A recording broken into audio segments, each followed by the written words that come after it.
Hamba. Yadi. Abi na kang fish kayo na juwa.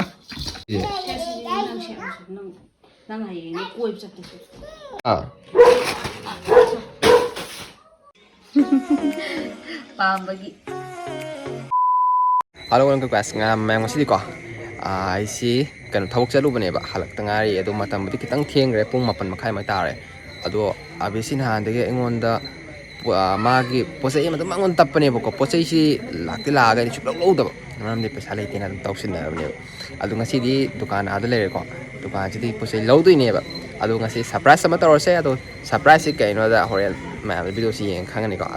Abisi ngasi di torose maramdi surprise hanu uthokta se pisila se adu ma adi ka any podam haitare ko podam hapsilaga mas pire se mai posai losila thamba se ayo jikal bazar le ko ai gari silere gari khak lak tang ai adu matam di ka thengdo krai thau chal mina matam si ya da adu okay am dukan ala le do dukan chang potu de ai char roi ba maram di potu mam surprise toroge posai mam so guest tawir mo comment haibir mo ko kari podom do man di okay adu ni mam yum yorse adu ga abeda surprise sama torose surprise sida kari kai taw ga adu abegi mong do yeng ase ma haraura sauri ran natraga harau di kap se harau ni ko mai posai pro har mena posai din ala kram ni chulo lobi ta dukan aje re to ke ma di horen ayum yor na ma gi ko me ko posai du di ro le do asisina ni tungan ne mana budi lo ne si ma le ra ke adu ma da ai tin box lo silage ko da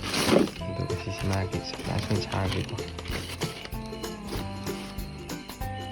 kamay to piu dan wow ready wow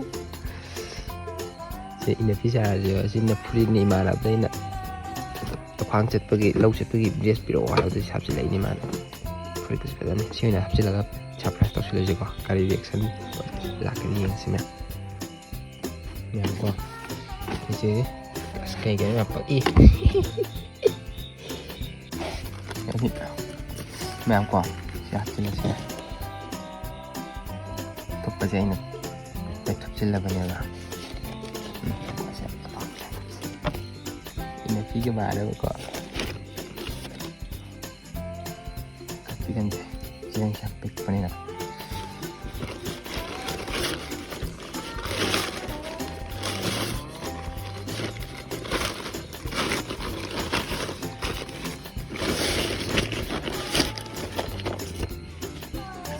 sih kok, pergi sedikit nih.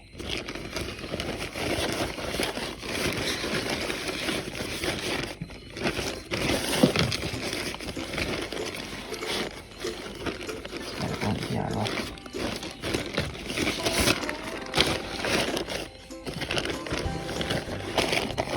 Ini alkos mana pisah sih kok. Nah, kok aja pun dah masuk dalam kok. Sih lagi ya. Ada tiang ready. Sangat apa awal ini sih. Jadi kau lihat apa ni kan tahu ni. Yo, macam so. Kalau tiang sila kung tak betul betul sila Habis tu mama tu mama dah kan gitu. Yang ni rasa kau merah. Yang kau ini yo sang nak ni orang sang sila rasa rasa kau. Apa bawa saya tumna kare to asina abegi posai ne ko sima gi to kai ni posai no ikhang kai posai no khang ji ko phiron male ai na singa gi ai na posai hatin bu to adu asi no se ba ada surprise tahu sih ko sangat sih ya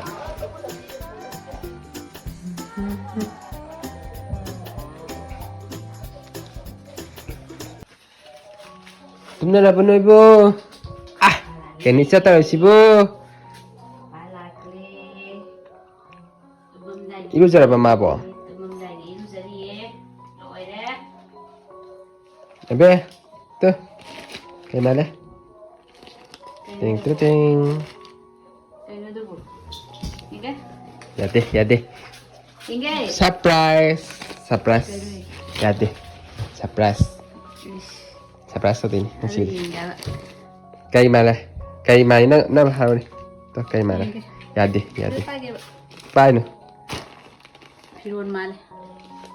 Kay surprise. Meron nga libre. Macha, mama surprise tau sing sidi. Mandan mo ay makan. Sige. Yadi. Ano kay mane nate? Kay mane na taro. Pirone purit la panik panik di mali purit na trafi mal. Siba. Nang nanay ngon kay han ba? Nanay ngon kay han ba? Inga ba do? Yadi. Surprise tadi nih. Inga. Yadi. Inga sih. Yadi. Tete. Nanay ngon kay labo han ba? Kay labo han ba? Nam haram me ba do. Ma'am han ba di? Oh, ma'am di ma'am do order me na. Mayam do oy da so amadi hoy da na. Inga. Nang nanay ngon da, posay kay lai han ba? Ara. Mayam haram me. Inga ba do? Yadi. Karam mo no inga ba? Surprise. Naan po sa ikara lakko na lang na law daw sa parang tayo. Ada. Ato. Inga. Ada kata apa? Yang sidi. Ada surprise tadi. Inga do. Yadi. Ish. Inga sih. Ada di hong depan pamo milis lo. Ada ka surprise tadi ang sidi. Ish. Ada video namin. Ado. Tahu dah so ya inga sih. Yadi. Hama pam, ano hama? Kung nga tara pam. Ish. Yadi. Baca, mama ngasih surprise sama tahu kita surprise. Muna ano lumayo siya. Inga. Milis lo. Ish may emotion ba? Milis yung tadi. Milis lo. Ano, na wakanda si kay male. Dress niya mo ko, piron niya ba siya? Sinang piron di oire, ado kay piron do male nang kan badam taro ni. Ay nasungkan ba ta? Thank you guys Kulit for kumaman. watching this Nang puri ka video. kibra ni. Recently, we are Pwede ka hitting mo da. 1,000 subscribers. Dara kay ka Thank kinu da. you a Nang muna lot, kala. guys, for Yade. your love and Han support. purit na trapi. Idi purit so ka khibade ba do purit tu dilak. Bamdaw mande piga sudam di ka khimne bana. Ado nung ni la Ado na. friend aramdra na chaga panik ka nang shoto panik ka bra nang shoto do aramdra taron kay on mali. Ni sud mandi. Purit ko ma pi ko ma. Piron do mali. Okay. Oh, ama sa tabakal. Inge ba? Milis lo. Yadi. Nang nangay ay pilipiti haday ni. Milis lo. Surprise tadi ni. Isala. Nang shoto ni. Ano rin nang asi amo pila ka pam de hadi yaro ko. Ay mo handling amo. Ay nakakita po ta ba? Ay na pa mga ta. Nang kay chuka kiba. Ay ka khibane ba do karam no ganti. Ay na pa mga. Ano rin nang mo asi pam di ko ti kan taro di. Ay nakakita po pa pam de hay do. Pam di nang unang hadi ay handling amo ko. Ay na do ay na pa mga kakhiba. Siya ka. Menos ko tindo. Ay na pangi ati ya pangi ati ko. Ay na ya hando ha ti bo hando ate. Chan pis na ye. Ta, chan pi na kayo habang. Surprise. Chan pi surprise. Ma okay sila. Pero siya nga. Ay na ya hando ha ti bo hando pi ati ko. Kaba. Ati ako. Ready start. 1 2 3 hando ya. Na pa jong ni ba yang ko?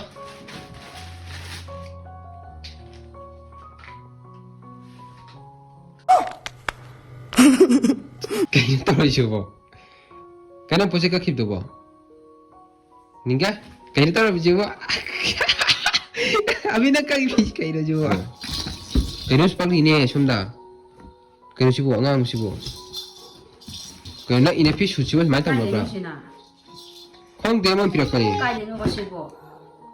콩대 벌써 이나 까가 Pura ay. Kaya kulay no ma. 그냥 보니까 그냥 kailan siya frasi mo? Kailan kang lumis kaya dito mo? Kailan lang kang... Lang siya. Siya. Kaya, ay mo na pinasik kayo no? Na, posay ka, kaya mo na pinasik kayo ginawa ba? Thank you guys for watching this video. Recently, we are Yes hitting lang eh. 1,000 subscribers. Thank you a lot guys for your love. Na, posay ka, kaya mo sabi kayo ginawa ba? Tan. Sarawan.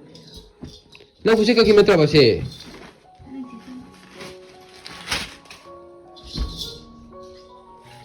ꯍꯔꯥꯎꯕꯁꯤꯅ ꯑꯩꯅ ꯀꯛꯈꯤꯕ ꯐꯅꯦꯛ ꯁꯨꯠ ꯑꯅꯤ ꯀꯛꯈꯤꯕ ꯐꯨꯔꯤꯠꯀꯨꯝꯕ ꯀꯛꯈꯤꯕꯗꯨ ꯌꯧꯔꯛꯄꯒ ꯃꯥꯜꯂꯦ ꯑꯗꯨ ꯂꯧꯕꯤꯔꯛꯑꯦ ꯀꯥꯟ ꯍꯔꯥꯎꯔꯦ ꯀꯥꯏꯗ ꯈꯨꯂꯩꯅꯣ ꯍꯧꯖꯤꯛꯐꯥꯎ ꯈꯪꯉꯕ ꯑꯩ ꯃꯣꯏ ꯄꯤꯔꯛꯄꯅꯤ ꯑꯩ ꯄꯩꯁꯥ ꯄꯤꯔꯝꯃꯤꯅꯤ ꯃꯤꯅ ꯑꯗꯨ ꯄꯤꯔꯛꯇꯕ ꯅꯪ ꯌꯦꯡ ꯄꯣꯠ ꯌꯦꯡꯉꯛꯀꯦ ꯑꯁ ꯑꯩ ꯈꯪꯉꯕ ꯃꯣꯏ ꯑꯁꯤ ꯄꯤꯔꯛꯄ ꯑꯩ ꯍꯥꯞꯄ ꯈꯪꯉꯕ ꯈꯪꯉꯣꯏꯗꯣꯏꯕꯅ 이씨, 까리 굴러 람 소르도 따란 말세.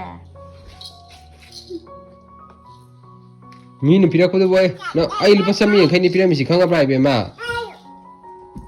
ꯄꯣꯠ ꯂꯧꯔꯒ ꯅꯪ ꯄꯣꯠ ꯌꯦꯡꯗꯕꯤ ꯂꯥꯛꯀꯗ꯭ꯔꯕ ꯅꯪ ꯀꯥ ꯈꯨꯜ ꯈꯪꯗꯦ ꯑꯩ ꯅꯣꯏ ꯅꯨꯄꯤ ꯑꯉꯥꯡꯒꯤ ꯊꯕꯛꯇꯣ ꯑꯩ ꯈꯪꯗ꯭ꯔꯕ ꯃꯣꯏ ꯄꯤꯔꯛꯄꯗꯤ ꯂꯧꯔꯛꯄꯅꯤ ꯀꯩꯅꯣ ꯃꯤ ꯄꯤꯔꯛꯑꯦꯅ ꯊꯤ ꯑꯣꯏꯅ ꯄꯨ ꯂꯥꯛꯇꯥꯔꯦ ꯈꯪꯗ꯭ꯔꯗꯤ ꯄꯨ ꯂꯥꯛꯇꯥꯔꯦꯗꯅ ꯍꯧꯔꯣ ꯑꯦꯛꯁꯟ ꯂꯪ ꯊꯕ ꯍꯧꯔꯕ ꯅꯪꯁꯨ ꯇꯨꯝꯃꯁꯤ ꯂꯥꯛ ꯅꯄꯥ ꯑꯉꯧꯕꯗꯤ ꯀꯣꯏꯅꯣ ꯑꯩꯉꯣꯟꯗ ꯎꯁꯤꯜꯂꯒ ꯁꯥꯎꯕꯤꯌꯦ ꯃꯥꯏ ꯄꯣꯠꯆꯩ ꯄꯨꯕꯤꯔꯛꯑꯒ ꯄꯣꯠꯆꯩ ꯅꯪ ꯀꯛꯄ ꯀꯥꯟꯗ ꯃꯨꯟ ꯌꯦꯡꯉꯠꯇ꯭ꯔꯕ ꯑꯩꯅ ꯌꯦꯡꯒꯗꯕ ꯅꯪ ꯄꯨ ꯂꯥꯛꯂꯦꯔꯒ ꯁꯒꯥꯏꯕꯗꯤ ꯄꯨ ꯂꯥꯛꯑꯦ ꯈꯨꯜꯂ ꯄꯨ ꯂꯥꯛꯑꯒ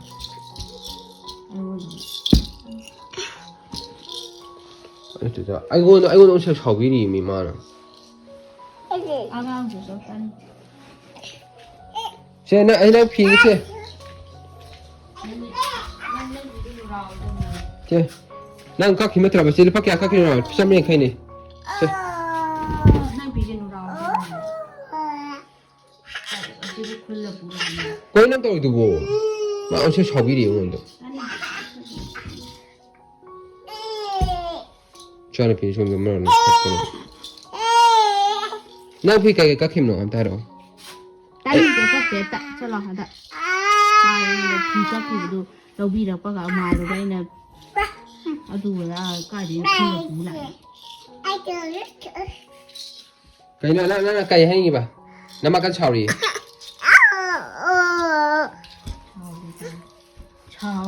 ꯁꯥꯎꯅ ꯊꯕꯛꯁꯤ ꯇꯧꯔ ꯂꯥꯛꯑꯒ ꯑꯗꯣ ꯑꯩꯅ ꯂꯧꯔꯛꯄ꯭ꯔꯕ ꯅꯪ ꯂꯧꯔꯛꯄ ꯅꯠꯇ꯭ꯔꯣ ꯄꯨ ꯂꯥꯛꯏꯁꯦ ꯑꯩ ꯅꯣꯏ ꯅꯨꯄꯤ ꯑꯉꯥꯡ ꯐꯤꯗꯣ ꯑꯩ ꯄꯥꯏꯔ ꯌꯦꯡꯉꯛꯀꯗ꯭ꯔꯕ ꯅꯨꯄꯤ ꯑꯉꯥꯡ ꯐꯤ ꯄꯥꯏꯔ ꯌꯦꯡ ꯌꯥꯗꯦ ꯑꯩ ꯌꯥꯗꯦꯅ ꯅꯪꯁꯦ ꯊꯤ ꯑꯣꯏꯔꯁꯨ ꯃꯤꯅ ꯊꯤ ꯌꯣꯟꯕꯤꯔꯒ ꯄꯨ ꯂꯥꯛꯇꯥꯔꯦ ꯃꯆꯥ ꯅꯪꯅ ꯀꯔꯤꯅꯣ Thank you guys for watching this video. ꯑꯉꯥꯡ ꯇꯧꯅꯨ We are hitting 1,000 subscribers. ꯇꯧꯅꯤ Thank you a lot guys. Masih for kamera your apa love lang and ni eh hau nu eh ꯀꯩꯅꯣ chai chai ni eh tung tu hau ko ꯅꯣꯏ surprise ꯅꯝꯃꯒꯣ ꯏꯆꯥ ꯅꯨꯄꯤ ꯉꯥꯛꯇ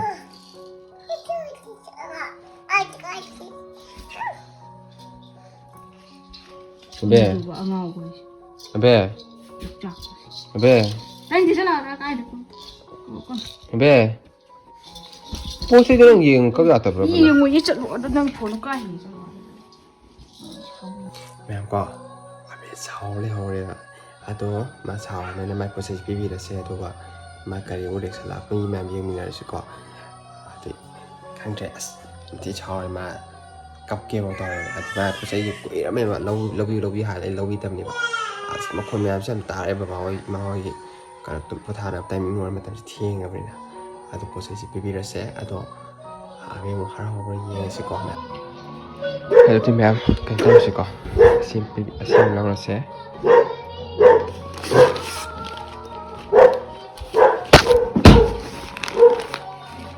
오케이 ꯑꯗꯨꯗꯤ ꯃꯌꯥꯝ ꯑꯁꯤ ꯌꯦꯡꯉꯒ ꯌꯦꯡꯉꯁꯤꯀꯣ ꯑꯕꯦ ꯍꯔꯥꯎꯕ꯭ꯔꯥ ꯍꯥꯏꯕꯗꯣ ꯌꯦꯡꯉꯁꯤ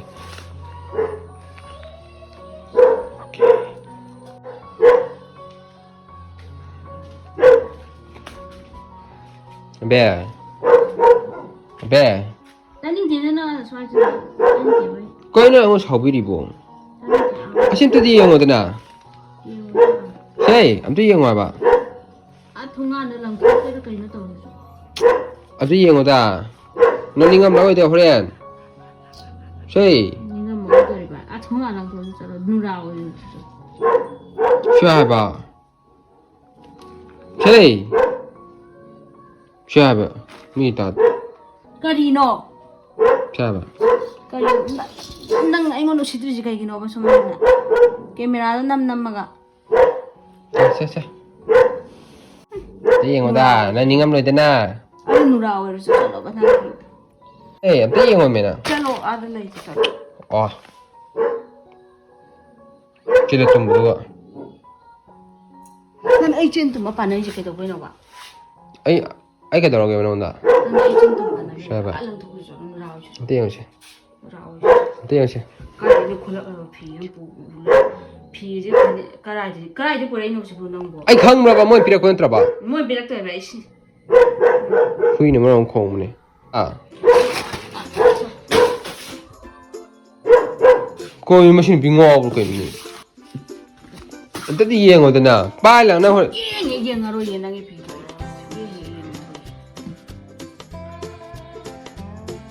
bây giờ nào kia thế ngồi ta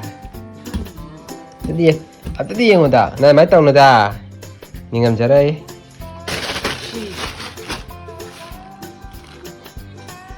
Ai siri kan la ye. Silang man. Ana ka. Ana se wa ja lo foto. tiền cái đấy Nai da sa magasin mo ka. cuma ba kaya pipa to Amaga changwa. ai lipat sa miệng cái tia cho nên ngao à Ngao de di puri ma. anh chơi lên cái masa chơi lên cái chơi lên cái Siri tai de ya se ya ni. Ni de ni. nhìn em tên lên cái cuma ba có không mấy cái Isala. lên cái phi cầu cái đâu cái phi cầu cái Kan de lendin na bran kalian. Sut. ni pi ngang cái phiêu lấy ba sana lấy ba ha ai lấy đi lấy phi thế này lấy tao mà là nhiều ni mà đây đi Si di lay de. chơi lên cái Chana ngao ni na. Lagi. Anek sudah yang tajo ni aduga. harau đi bạn Harau jadi. nó pi chứ Bulai di kana kan cio lo kai khun le bulai no. nó pi chứ phi lấy ba sana xả ba is harau ấy rồi đó tây harau tôi cho có tôi xin đi bạn đấy harau thì tôi cho anh tàu vít đi bạn Pam le. pam le Pam le ka kilo. chum là ba Jom le. cái bảo gì các bạn Hang de dai ba thoban dai ne tao ka kilo. Pam bagi. mẹ em có nó pi hai cái chính trạng s sao bạn ăn sao rồi sana hai ba là cái piro hai ba yak lấy rồi ba phải sao rồi nè tao chơi sao mà tao nốt rồi nè em ta rồi nè nè pi đó ya bây giờ tao rồi Dari. ya đây anh sẽ lại anh em lấy pi tìm hai rồi có hàng đấy ủa sao vậy anh cái dress chụp lấy tìm mai thì nè ngã lên em cái kia phải sao pi ngã lên em cái hai anh em lấy pi ba đua lấy tìm hai pi nè Ai nang lay yo hai da ba nang lay ja da. anh sẽ surprise ya ba Nang surprise ko tau di kan ti tau. Karai din pi siya gayo no. akan tiyo so nasay chumdi mamane dana tiya Isa gi ko di chumba. Ada han mo di. me kada ba Kasi ki siya gayo pulang di. Kanang kuyo ka mo di. na ngasi video si isam cham center pani ado nang phi ta sina pa me pam din ta mayam tharo ni Nga may ni ang paam nagkakiba machu ne ba. Ako yun ay na sa Facebook ta marketplace yeng ba to ay diyan. Yeng ba. Pang hang ba. ta chane ngoni set pa Pesa na budi ako yung ATM lane ni na. Ano na ay na paam nagkakiba machu ne. Ato si pura gala nga si nung nini mamang nagyo rin ano ba pesa ni pertawa. Then nung nini rin daw biyan hay ba. Pura la okay ma'am hadati ma'am ngasi gidi matang si video sila kaya to ma'am na suko sa maning video la raga so ma'am habi ro adi prank torok sila challenge torok sila na game gumba na entertain gumba torok sila habi to ma'am habi ro ko entertain tok sila entertain mo to tum habi ro prank tok sila prank to ma'am kami section tok video ko ngasi video sidi ma'am to jam na semjarak pani abi ki surprise amtang aina कोई एमागे surprise तौदबा द ngasi di mayam dong ta khalak surprise am torok pane ado ngasi di video se tak se lo silage ado mayam na 50k subscriber yo hola se ado ko mayam dong give away chom nei ha bisi mayam ka wi no okay